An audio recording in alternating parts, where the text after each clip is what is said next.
Hello बच्चों, मैं शिव कुमार नालंदा के ऑनलाइन प्लेटफॉर्म पर आप सभी का पुनः स्वागत करता हूं। चलिए, आज का जो टॉपिक हम लोगों का है वो है मुद्रास्फीति। हालांकि ऐसा है कि मुद्रास्फीति के बारे में आप लोग जानते हैं, ऐसा नहीं पता है, ऐसा नहीं है कि आप मुद्रास्फीति के बारे में नहीं जानते हैं। लेकिन आप जानते कैसे हैं? आप उसको जानते हैं महंगाई के नाम से, ठीक है ना। अब ये इकोनॉमिक टर्म है मुद्रास्फीति। अब जैसे देखो कि मुद्रास्फीति की जब बात कर रहे हैं तो यहाँ हम लोगों को कितना मिल रहा है, कितने वर्ड्स मिल रहे हैं। यहाँ जो वर्ड्स बात हो रही है, यहाँ पर वर्ड्स अपने दो मिल रहे हैं। क्या क्या? एक तो मिल रहा है मुद्रा, दूसरा मिल रहा है स्फीति, ठीक है ना। तो मुद्रा मतलब हम लोग जो जानते हैं करेंसीज, नोट, सिक्के जो अभी बाजार में चल रहे हैं, जो अर्थव्यवस्था में विनिमय के माध्यम के रूप में यूज किए जाते हैं।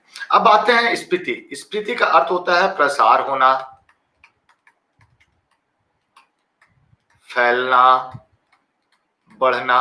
अगर इस हिसाब से हम बात करते हैं और यहां मुद्रा को जोड़ते हैं तो मुद्रा का प्रसार होना, फैलना, बढ़ना, क्या ये वास्तव में वो है कि नहीं मेरे पास में 200 का नोट था वो 2000 का बन गया? नहीं, वैसा बात नहीं है। मतलब यहाँ फैलना, प्रसार होने का बात है कि मुद्रा जो है अर्थव्यवस्था में बहुत अधिक मात्रा में आ गया है, ठीक है ना। इसी को बोले हम लोग मुद्रास्फीति। कि स्फीति का अर्थ क्या हो गया? प्रसार होना, फैलना, बढ़ना। तो प्रसार होना मतलब क्या कि जो अर्थव्यवस्था में जितनी मुद्राएं होनी चाहिए थी, जितनी आवश्यक थी, उससे अधिक वो अर्थव्यवस्था में है, वही प्रसार हो गया, वही बढ़ गया। तो ये था मुद्रास्फीति। लेकिन वास्तव में कि मुद्रास्फीति यही है? नहीं। अब उसके बारे में जानते हैं कि अब हम लोग क्या जानते हैं कि वस्तु एवं सेवाओं के मूल्य में, अब जैसे बोले अर्थव्यवस्था में बहुत मुद्रा प्रवाहित हो गया, लेकिन क्या वो मुद्रास्फीति? नहीं। वस्तु एवं सेवाओं के मूल्य में निरंतर बढ़ोतरी को, अब याद रखिएगा, औसत वस्तुओं का, ये बात नहीं है कि किसी एक वस्तु का अगर हम बात करें तो नहीं, औसत वस्तु का, औसत वस्तुओं के मूल्य में अगर वृद्धि हो जाती है तो उसे हम लोग मुद्रास्फीति कहते हैं। जैसे हम लोग बाजार जाते हैं, अब इसलिए सभी बाजार गए होंगे। अगर आप बाजार जाने पर आप सब्जी लेते हो, मान लो पर्टिकुलरली एक सब्जी महंगी हो, तो अगर आपसे कोई पूछता है कि क्या है, तो आप बोलोगे यार बाकी सब तो सही था, एक पर्टिकुलर मान लो टमाटर हो गया या प्याज हो गया कि ये महंगा था, ठीक है ना। लेकिन अगर औसत वस्तु मान लो आप लेने जा रहे हो, 2-3 वस्तु छोड़कर बाद बाकी सब महंगी हो जाए, आप क्या बोलोगे? यार आज बाजार बहुत महंगा था। तो मतलब क्या हुआ कि एक पर्टिकुलर वस्तु को बात के लिए हम महंगाई नहीं बोल सकते। महंगाई कब बोलेंगे? जब औसत वस्तुओं के मूल्य में बढ़ोतरी होती है तो उसे हम लोग कहते हैं महंगाई या मुद्रास्फीति, ठीक है ना। जिसको बोलचाल की भाषा में हम लोग इकोनॉमिक टर्म बोले उसका मुद्रास्फीति, और बोलचाल की भाषा में क्या बोलेंगे? बोलचाल की भाषा में बोलेंगे महंगाई, ठीक है ना। अब महंगाई देखो, अब ये क्या होता है, हमारे बजट को प्रभावित करता है। अब बजट को कैसे प्रभावित करता है कि अब एक देखो महंगाई बढ़ी, तो महंगाई बढ़ी तब आपके पास में क्या है कि जो मुद्रा आपके पास में उसके आधार पर हम लोग यहाँ पर अपने बजट को बनाते हैं। तो जो पहले बजट जिस मात्रा में बनती थी, अब बजट का क्वांटिटी क्या होने लगेगी? कम होने लगेगी, ठीक है ना। अब याद रखिएगा कि मुद्रास्फीति से सबसे अधिक प्रभावित अगर कोई वर्ग होता है तो वर्ग हमारा निम्न वर्ग होता है, ठीक है ना। क्यों कि निम्न वर्ग ही अधिक क्यों प्रभावित होता है? क्योंकि हम बता दें आपको कि अपर क्लास, उच्च वर्ग और मिडिल क्लास के पास में क्या होता है? बचत होता है, जो उस समय में मुद्रास्फीति के समय जब महंगाई बढ़ जाती है उसमें उस बचत का वो उपयोग करता है। लेकिन निम्न वर्ग क्या है कि वो डेली कमाने खाने वाला में से है। महंगाई की स्थिति में भाई उसकी जो आमदनी है डेली की वो तो बढ़ नहीं रही है, उसको तनख्वाह वही मिल रही है। फलस्वरूप क्या हो रहा है कि वो सबसे अधिक प्रभावित हो रहा है। जैसे मान लो आपके यहाँ बाई काम करती है, बाजार में महंगाई हो जाता है, तो ऐसा होता है कि हम लोग बाई का पेमेंट बढ़ा देते हैं? नहीं बढ़ाते हैं, उसका जो पेमेंट था वही रहता है। इसलिए सबसे अधिक प्रभावित कौन हो रहा है? निम्न वर्ग हो रहा है, ठीक है ना। अब देखो, जब हम लोग बाजार जाते हैं तो पहले मान लो कि 10 रुपए में जो हम सामान 1 केजी खरीदते थे, आज उसी सामान को खरीदने मुझे क्या लग रहा है 15। मतलब हमारे यहाँ क्वांटिटी में कोई बदलाव नहीं आया। हमारा क्वांटिटी में कोई बदलाव है नहीं, हमको क्वांटिटी वही मिला।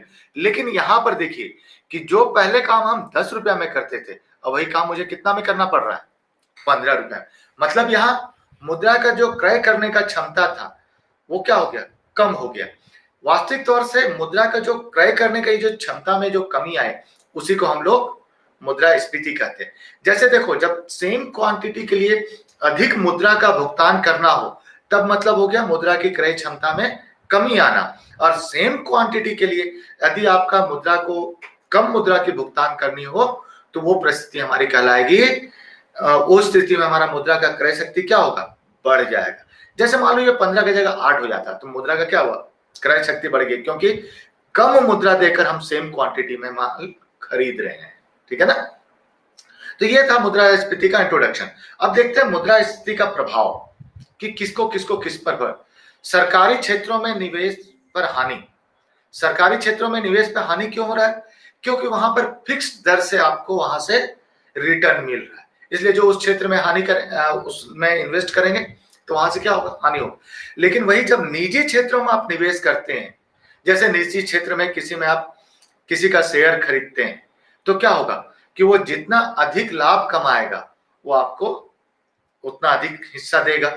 अब जैसे देखो, जैसे मान लो आप किसी कंपनी में आपने शेयर खरीदा, जब आप किसी कंपनी का जब शेयर आप खरीदते हो, अब जब मुद्रास्फीति होती है तो उसकी वस्तु की कीमतें क्या हो गई, बढ़ गई, और फलस्वरूप उसको लाभ क्या हुआ, अधिक। जब उसको लाभ अधिक होगा तो आप हिस्सेदार हो तो आपको भी लाभ अधिक होगा।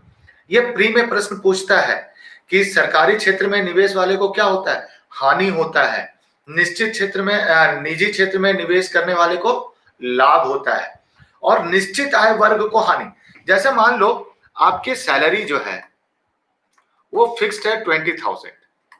जब बाजार में महंगाई नहीं थी उस टाइम आप 15,000 में काम चला ले रहे थे, 5,000 क्या कर रहे थे, 5,000 आप सेव कर ले रहे थे। लेकिन अब बाजार में महंगाई हो गई, तो जब बाजार में महंगाई, ये जो आप कंजम्पशन के लिए जो 15,000 खर्च करते थे, अब उसके लिए क्या करना होगा, उसके लिए आपको अधिक खर्च करना पड़ेगा, फलस्वरूप आपकी बचत क्या होगी, कम हो जाएगी। तो ये निश्चित आय वर्ग के लिए क्या होगा, हानि होगा। कृषकों के लिए क्या होगा। अब जैसे हम लोग यहां पर बात करें कि निश्चित आय वर्ग के लिए, अब यहां पर बात करें व्यापारी के लिए, तो व्यापारी को क्या होगा, लाभ होगा। क्यों, क्योंकि जो उसके पास जो वस्तुएं थी उसका मूल्य क्या हो गया, बढ़ गया, तो उसको अधिक लाभ प्राप्त होगा। कृषकों को भी लाभ होगा, क्योंकि उनकी जो उत्पाद हैं वो क्या बिकेंगे, ऊंचे मूल्यों पर बिकेंगे, तो यहां भी कृषकों को लाभ। ऋणी को लाभ। अब देखो, ऋणी को लाभ का मतलब क्या हो गया कि अब जो बाजार में आया, पहले वो जो मान लो एक किसी ने कर्ज लिया,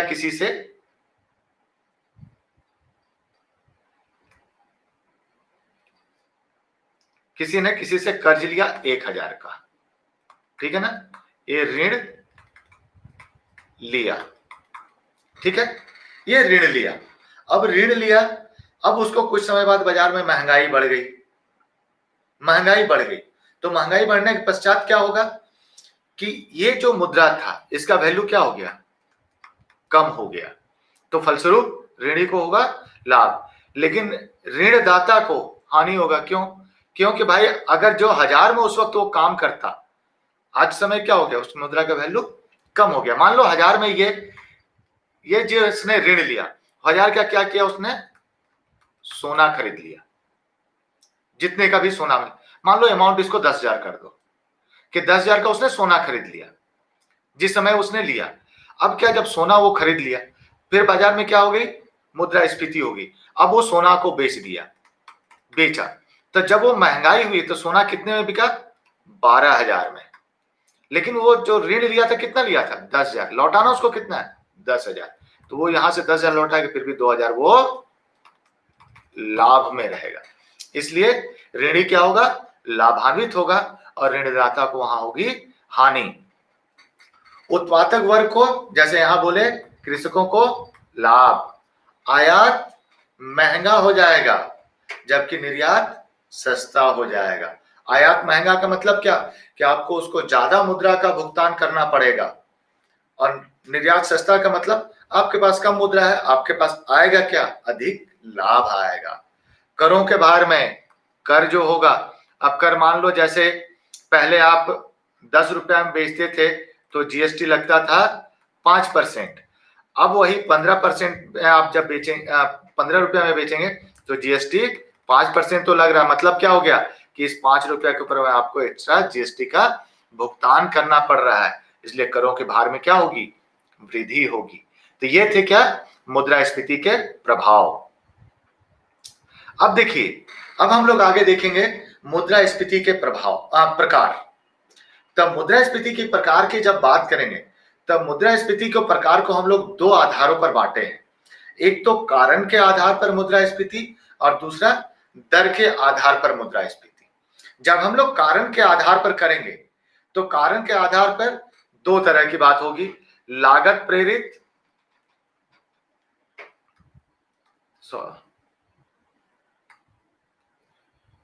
पहला हुआ मांग प्रेरित,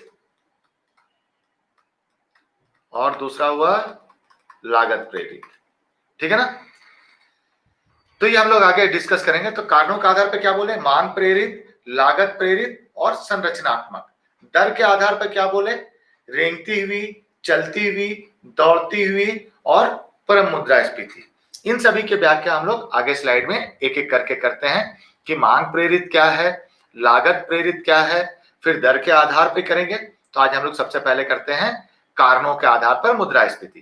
तो कारणों के आधार पर क्या बताया आपको, मांग प्रेरित, लागत प्रेरित, संरचनात्मक।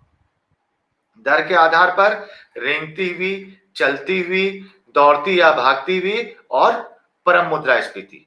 सबसे पहला अब हम लोग कहते हैं मांग प्रेरित। देखो, मांग प्रेरित का तात्पर्य क्या हो गया कि मांग प्रेरित का मतलब ये हम लोग को समझ में आ गया क्या, कि मांग में वृद्धि। तो मांग में वृद्धि कब होता है, जब लोगों के पास तरलता में वृद्धि हो जाती है। तो तरलता में वृद्धि कब कब होता है, कि जब उनका रोजगार लग जाए, रोजगार लग जाए, रोजगार का लग जाना,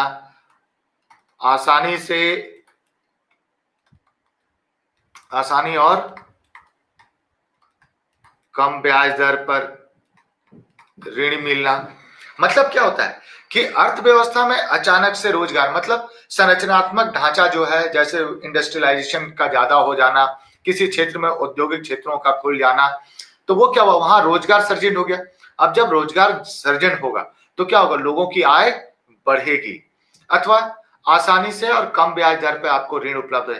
तो जब हम लोग कहीं से ऋण लेते हैं तो उस परिस्थिति में क्या करते हैं, हम लोग उसको दिखावे के लिए या फिर उपयोगिता के लिए खर्च करते हैं। तो वो जो खर्च करते हैं उससे क्या होती है, अर्थव्यवस्था में मांग में वृद्धि होती है। जैसे सपोज करो एक किसान वर्ग को जो माल बेचता था, पहले सपोज करो कि हम आपको जैसे पहले ही टॉपिक में बताया है कि अर्थव्यवस्था में अर्थव्यवस्था में वस्तु का मूल्य का निर्धारण कौन करता है, तो वो करने वाला है उपभोक्ता। ठीक है ना, उपभोक्ता करने वाला है। अब जैसे देखो कि जैसे जब रोजगार लगता है तो लोग क्या करते हैं, अपने जीवन स्तर को ऊंचा करने का प्रयास करते हैं। अब बात यहां परिस्थिति ये है कि जब वो ऊंचा करने का प्रयास करता है, पहले मान लो एक रिक्शा चलाने वाला, एक एग्जांपल में लेते हैं, रिक्शा चलाने वाला पहले महीने का 5,000 कमाता था और 5,000 में वो गुजारा करता था। लेकिन अचानक से उसको उद्योग क्षेत्र में उसको नौकरी लग गई और उसकी सैलरी हो गई 15,000। अब वो अपना जीवन स्तर को क्या करेगा, अपने जीवन स्तर को वो ऊंचा करने का प्रयास करेगा। तो ऊंचा करने का जब प्रयास करेगा तो फलस्वरूप क्या होगा कि अर्थव्यवस्था में मांग को वो बढ़ाएगा, क्योंकि पहले 5,000 में थी, उसकी क्षमता नहीं थी खरीदने की, लेकिन अब उसके पास में क्षमता हो गई, इसलिए वो क्या करेगा, अर्थव्यवस्था में मांग को बढ़ाएगा। अब जैसे देखो यहीं पर हम लोग आपको मांग के आधार पर हम आपको बताते हैं कि मांग के आधार पर आप लोग नाम सुने होंगे माल्थस, माल्थस, ठीक है ना, जिन्होंने किस पर सिद्धांत दिया था, जनसंख्या और उत्पादन पर। ये देखिए यही सब वो जो उनका सिद्धांत था वो सीधा यहां लागू होता है कि उनका कहना था जनसंख्या किस क्रम में बढ़ती है, जनसंख्या बढ़ती है ज्यामितीय क्रम में और उत्पादन बढ़ता है अंकगणितीय क्रम में, ठीक है ना। अब जैसे देखो जनसंख्या जनसंख्या क्या बढ़ रहा है, 8, 16, 32, 64 इस तरह से बढ़ रहा है, लेकिन उत्पादन हमारा क्या बढ़ेगा, 1, 2, 3, 4, 5, 6, 7 इस क्रम में। अब देखो, अब इसको हम लोग समझने के लिए थोड़ा हम उसी क्रम में ले लें जिस क्रम में चल रहा है। मान लो इसको 2, 4, 6, 8, 10, 12, 16 मतलब सेम डिस्टेंस, अंकगणितीय मतलब समान परिप्रेक्ष्य में। अब जैसे देखो कि ये जनसंख्या की बात होगी और ये उत्पादन की बात होगी। अब जब यहां हम लोग बात कर रहे हैं कि 2 हैं तो 2 केजी, मान लो केजी में उत्पादन है और ये व्यक्ति हैं। जब 2 व्यक्ति हैं उत्पादन 2 केजी हुआ, कोई टेंशन नहीं। 4 हैं 4 हुआ, लेकिन अब देखो समस्या बढ़ना शुरू हो गया। यहाँ 8 है उत्पादन 6 केजी, फिर आधा, इसी क्रम में अगर बढ़ते जाते हैं तो एक समय ऐसे विडंबना आती है कि जैसे मान लो यहाँ पर क्या आ गया, यहाँ पर आया 750 ग्राम, यहाँ है 500 ग्राम, 320 ग्राम, इसी क्रम में बढ़ते जाते हैं। तो एक परिस्थिति ऐसे आती है कि लास्ट में लोगों के पास में केवल एक अनाज का दाना मिलेगा और उसी से संतुष्टि करनी होगी। अब जैसे देखो यहाँ पर जो बात हुई कि माल्थस ने ये बात समझाया कि भाई ये यहाँ पर जैसे 320 मान लो उससे नीचे आ गया, क्या होगा, थाली में भाई निवाला बनाओ, जितने लोगों हैं सारे मुंह में डाल दो। लेकिन जब उससे भी विभत्स स्थिति आएगी तो क्या होगी, भाई ये थोड़े से हैं, ये देखो, और संतोष करके रखने वाली बात हो जाएगी कि भाई देख लिए, सेटिस्फैक्शन रख दो। खाने का क्यों कि किसी का मुंह में निवाला जाने के लायक अनाज उत्पादन नहीं हुआ। अब इसी को यहां पर देखो मान कि जनसंख्या इतना है, वस्तु इतनी है, ये जनसंख्या है, ये वस्तु है। अब जब जब यहां पर है, अब विक्रेता देखो जब 2 है उसके पास में, खरीदने वाले 2 कुछ नहीं करेगा, 4 है 4 खरीदने वाले कोई टेंशन नहीं है। लेकिन जैसे ही देखेगा कि खरीदार ज्यादा है और वस्तु कम है तो क्या करेगा, मूल्य को बढ़ाने लगेगा। क्यों होगा, जैसे जैसे जनसंख्या बढ़ेगी मांग बढ़ती चली जाएगी और जैसे ही मांग बढ़ती है वस्तु का मूल्य बढ़ने लगता है। क्लियर। तो यही बात है मांग प्रेरित कि अर्थव्यवस्था में बढ़ती हुई मांग के वजह से जो मांग बढ़ रही है अर्थव्यवस्था, उसकी सही समय पर आपूर्ति न हो पाए, उस परिस्थिति में मांग जनित मुद्रास्फीति उत्पन्न होती है। क्लियर हुआ ये कि मांग कि अर्थव्यवस्था में जब मांग बढ़ने लगती है, कब, जब रोजगार बढ़ जाए, जनसंख्या बढ़ जाए, अथवा आसानी से कम ब्याज दर पर लोगों को ऋण उपलब्ध हो जाए, अर्थव्यवस्था में तरलता बढ़ जाए, इससे क्या होगी, अर्थव्यवस्था में मांग बढ़ती है और उस मांग की आपूर्ति अगर सही समय पर ना किया जाए तो ऐसे में अर्थव्यवस्था में मांग प्रेरित मुद्रास्फीति उत्पन्न होती है। नेक्स्ट, लागत प्रेरित। अब देखो लागत प्रेरित से क्या समझ में आ रहा है कि उत्पादन की प्रक्रिया में होने वाली लागत, तो उत्पादन की प्रक्रिया में होने वाले लागत में वृद्धि का मतलब हो गया कि जैसे कच्चे माल के मूल्य में वृद्धि, ठीक है ना, जो काम कर रहे हैं श्रमिक उनके पारिश्रमिक में वृद्धि, अथवा उत्पादन के जो अन्य कारक हैं जैसे इलेक्ट्रिसिटी हो गया, मशीनरीज हो गई, अन्य किसी कारणों के वजह से उत्पादन में जो लागत है, जो हमारा निवेश उत्पादन करने में, अगर वो बढ़ जाएगा तो अंतिम उत्पाद क्या होगा, अंतिम उत्पाद स्वतः ही महंगी हो जाए। जैसे मान लो डीजल, हम लोग क्या जानते हैं, डीजल जो है उत्पादन की प्रक्रिया में प्रमुख ऊर्जा का साधन है। जैसे मान लो अगर आज डीजल महंगी हो जाए तो किसान क्या करेगा, किसान का जो उत्पाद होगा वो महंगा हो जाएगा। अब जो किसान जो वहां से ट्रांसपोर्टर ले आएगा गोदाम तक, वो महंगी हो जाएगी, और जब गोदाम से आपके पास बाजार में बिकने आएगा तो क्या हो जाएगा, वो स्वतः ही महंगी हो जा रही। तो उसका महंगा होने का कारण क्या था, डीजल, है ना। कि जब उत्पादन की प्रक्रिया में जैसे कच्चे माल का, अब कच्चे माल में वृद्धि होगा तो स्वाभाविक बात है भाई उससे जो उत्पादित वस्तु होगी वो, जैसे मान लो एक समय कि जब पेट्रोल 50 रुपए लीटर था, उसमें एक डॉक्टर 10 किलोमीटर से आपके यहाँ जाते थे और 100 रुपया फीस लेते थे। आज 100 रुपए लीटर पेट्रोल है, तो क्या वो जाएंगे क्या 100 रुपया ही लेंगे? नहीं। क्यों? क्योंकि उनका वहां आवागमन का जो साधन था वो महंगा हो गया, फलस्वरूप उनकी लागत में वृद्धि हुई, इसलिए जो उन्होंने अंतिम सेवा जो प्रोवाइड किया वो मूल्य स्वतः ही बढ़ जाएगा। क्लियर? तो ये क्या हो गया हमारा लागत प्रेरित, कि उत्पादन के प्रक्रिया में होने वाले निवेश में अगर यदि किसी तरह से वृद्धि हो जाए या उनके मूल्य में वृद्धि हो जाए, तो उससे जो हम लोग का अंतिम उत्पाद होता है वह स्वतः महंगा हो जाता है, जिसे हम लोग कहते हैं लागत प्रेरित मुद्रास्फीति। ठीक है ना? जैसे देखो, increase in profit or margin, increase in import of price raw material, increase in wages, increase in government and expenditure, increase in money supply the RBI।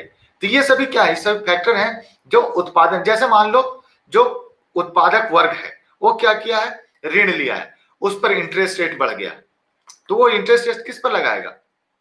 उत्पादन वाली प्रक्रिया पर, जो वस्तु वो उत्पाद कर रहा है, फलस्वरूप ऐसे में जो मुद्रास्फीति उत्पन्न होती है उसे कहते हैं लागत प्रेरित। अब संरचनात्मक, अब संरचनात्मक मतलब क्या हो गया? संरचना का मतलब क्या हो गया? हमारा ढांचा, कि ढांचे में कमी की वजह से, तो ढांचा में कमी क्या? या तो हमारा रख रखाव में कमी आएगा, रख रखाव में, अथवा क्या होगा कि वितरण या वितरण की समस्या, वितरण की समस्या में होने के कारण यदि अर्थव्यवस्था में महंगाई उत्पन्न होती है तो उसे क्या कहते हैं? संरचनात्मक। जैसे हम लोग जैसे बोल रहे हैं रख रखाव, जैसे भंडारण की कमी, जैसे यहाँ आप लोग पिक्चर में देख ही रहे होंगे कि देख लीजिए यहाँ पर इसमें क्या हो रहा है कि रख रखाव की कमी की वजह से कि भाई अनाज बर्बाद हो गए। जैसे हम लोग न्यूज में पढ़ते हैं कि बारिश का समय आया, एफसीआई के गोडाउन में 400 टन गेहूं गल गए, चीनी गल गई, तो वो सभी क्या हो रहे हैं कि वो कहां प्रभावित होते हैं? अर्थव्यवस्था में। तो रख रखाव की कमी की वजह से जो नष्ट हो जा रही है वो हमको किस चीज कौन सी मुद्रास्फीति को जन्म देती है? उसे देती है संरचनात्मक मुद्रास्फीति का। ठीक है ना? कि अर्थव्यवस्था में भंडारण, वितरण, अन्य सुविधाओं में कमी के कारण मुद्रास्फीति जो उत्पन्न होती है वो संरचनात्मक मुद्रास्फीति। उसके अलावे भी जो होता है, उसके अलावे क्या है? कालाबाजारी, जमाखोरी, व्यवसायिक सामूहिकरण। अब कालाबाजारी और जमाखोरी क्या होता है? सबसे पहले कालाबाजारी, कालाबाजारी, ठीक है ना? कालाबाजारी, कालाबाजारी किस में होता है? पीडीएस सिस्टम में, पब्लिक डिस्ट्रीब्यूशन सिस्टम जो था, सार्वजनिक वितरण प्रणाली, उसमें होता है। उसमें क्या होता है? सरकार जो होता है आपको वो सब्सिडी देकर आप तक आवश्यक वस्तुओं को पहुंचाने को सुनिश्चित करता है कि एक डीलर के माध्यम से आवश्यक वस्तुएं जो हैं सब्सिडी के रूप में आप तक पहुंचाई जाए। किंतु वो जो डीलर है वो क्या कर रहा है? वो आपको, जैसे मान लो सरकार आपको 5 केजी चीनी आपको देने की बात होती है सब्सिडी में, लेकिन डीलर क्या करता है? आपको 3 केजी देता है और 2 केजी वो खुले बाजार में बेच देता है। तो ये जो 2 केजी उसने जो खुले बाजार में बेचा वही हमारा क्या कहला है? काला बाजारी। जिसकी वजह से, क्योंकि रिक्वायरमेंट आपकी कितनी है? 5 केजी, अब आपको भाई 2 केजी रिक्वायरमेंट है, 2 केजी कहां से लोगे आप? खुले बाजार में। मतलब वो प्रतिस्पर्धा बढ़ने का कारण क्या हो गया? काला बाजारी। अगर वो आपको दे दिया होता तो आप उसको नहीं करते। ठीक है ना? फिर नेक्स्ट है जमाखोरी। जमाखोरी कौन करते हैं? जो बड़े बड़े व्यवसायी होते हैं वो, कि उत्पादक और उत्पादन तो उतना हो ही रहा है, लेकिन ये क्या कर रहे हैं? बीच में खरीदार, जैसे उत्पादक वर्ग, उत्पादक और उपभोक्ता का बीच का जो मध्यस्थ होता है, बीच का जो मध्यस्थ होता है वो क्या होता है? उत्पादक 100 केजी है, उपभोक्ता भी 100 है, यहां 100 केजी है, यहां 100 व्यक्ति हैं, कोई कमी था नहीं। लेकिन ये क्या कर रहा है? यहां से मध्यस्थ जो है सामान ले तो रहा है, कितना ले रहा है? 100, लेकिन यहां पहुंचा कितना रहा है? 50। अब देखो क्या हो रहा है कि जो बाकी 50 बचा वो क्या किया? अपना वो गोदाम में भर लिया। तो बाजार में क्या दिखा? अल्पकालीन के लिए कमी, और अल्पकालीन के लिए कमी देखिएगा तो मूल्य क्या होगा? मूल्य हमारा बढ़ जाएगा, और फिर जब मूल्य बढ़ेगा तो गोदाम से निकालकर माल वो बेचेगा। तो ये जो काम किया उसने, इसी को बोले हम लोग जमाखोरी, कि मतलब उत्पादक और उपभोक्ता के बीच का जो मध्यस्थ है वह उत्पादक से वस्तु खरीद कर उसे अपने गोदामों में जमा कर लेता है एवं उसे बाजार में अल्पकालीन आपूर्ति को प्रभावित करता है, जिसे हम लोग बोलते हैं जमाखोरी। अब व्यावसायिक सामूहिकरण नाम से क्या समझ में आ रहा है? यह समूह की बात हो रही है, ठीक है ना, यह समूह की बात हो रही है।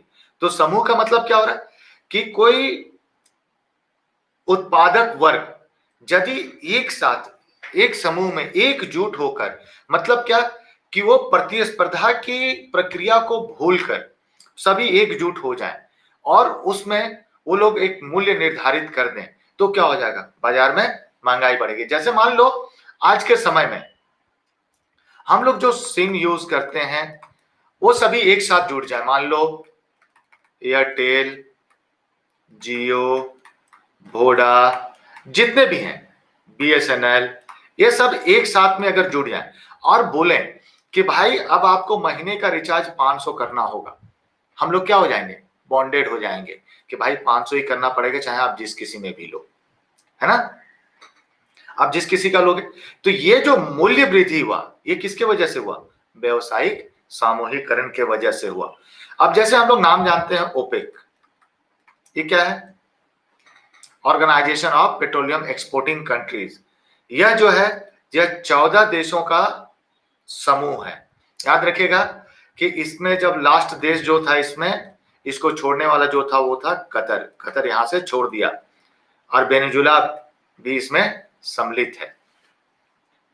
तो कतर, तो अब ओपेक जो हम लोग देखते हैं इंटरनेशनल मार्केट में, अंतरराष्ट्रीय बाजार में जो कच्चे तेल क्रूड ऑयल का जो मूल्य में उतार चढ़ाव जो होता है वो किसके कारण होता है? ये ओपेक के कारण होता है। ये सभी मिलकर मुद्रा तेल के मूल्य को निर्धारित करते हैं और अप डाउन करते हैं। क्लियर है?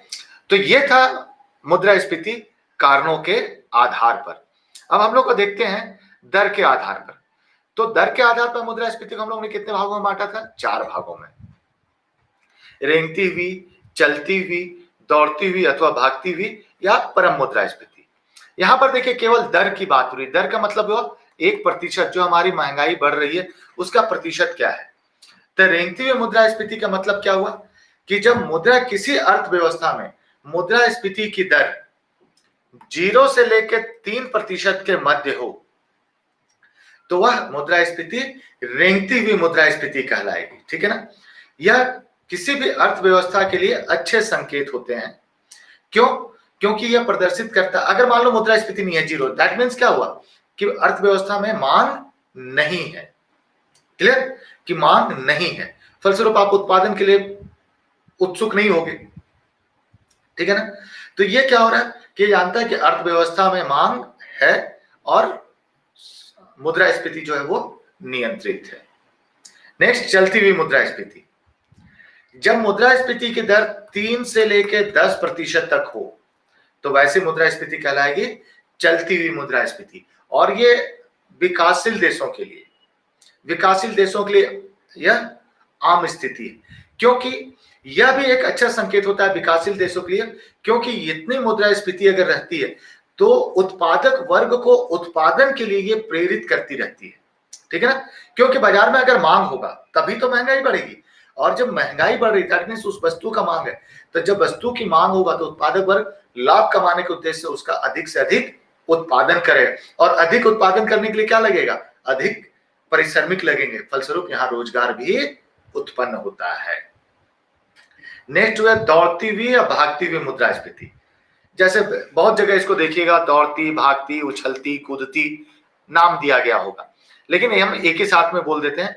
जब 10% से ऊपर और 30% तक हो तो ऐसी मुद्रास्फीति दौड़ती या भागती हुई। यह क्या होता है? यह किसी अर्थव्यवस्था के लिए संकेत होता है कि अब आप अर्थव्यवस्था में मुद्रास्फीति को नियंत्रित कर लो अथवा आपकी अर्थव्यवस्था जो है वो ध्वस्त हो जाएगी। ठीक है ना? ध्वस्त हो जाएगी। तो ये क्या हुआ? अर्थव्यवस्था के लिए चेतावनी हुई कि अर्थव्यवस्था भाई, अब जैसे वेनेजुला की स्थिति, कि भाई पहले भी उसको संकेत मिला होगा, लेकिन वो नियंत्रित नहीं कर पाया, फलस्वरूप उसकी स्थिति क्या होगी, आज ध्वस्त वाली एक स्थिति हो गई है। तो वही बात है कि 10 से 30% तक की मुद्रास्फीति जो है वो क्या कहलाएगी, दौड़ती या भागती हुई मुद्रास्फीति कहलाएगी। नेक्स्ट, परम मुद्रास्फीति। जब मुद्रास्फीति 30% से ऊपर 4-5 अंकों की संख्या को जब छू ले तब ऐसी मुद्रास्फीति परम मुद्रास्फीति कहलाती है। उस समय में वो अर्थव्यवस्था ध्वस्त हो जाती है। उस समय क्या होता है कि आपके पास मुद्रा तो बहुत होगा, लेकिन जो वस्तुएं होंगी वो कम होंगी। कि जैसे हम लोग यहाँ पर देख रहे हैं, क्या भाई एक पेटी लेकर जा रहे हैं तो क्या हो रहा है, पॉलिथीन में, मतलब एक पूरे एक बैग पैसे लेकर जाओ तो एक पॉलिथीन में आप कुछ सामान लेकर आ रहे हो। जैसे वेनेजुएला की स्थिति है कि वहां पर एक बोरे में नोट लेकर जा रहे हैं और एक ब्रेड का पैकेट लेकर आ रहे हैं। तो ये वर्तमान में वेनेजुएला की स्थिति थी। तो ये थी हमारे क्या, मुद्रास्फीति के प्रकार। हम लोगों ने पढ़ लिया कारणों के आधार पर और दर के आधार पर। कल हम लोग करेंगे मुद्रास्फीति से संबंधित अन्य अवधारणाएं। यदि आपको मेरा लेक्चर पसंद आया हो, अच्छा लगा हो, तो कृपया इसे लाइक एंड शेयर करें। धन्यवाद।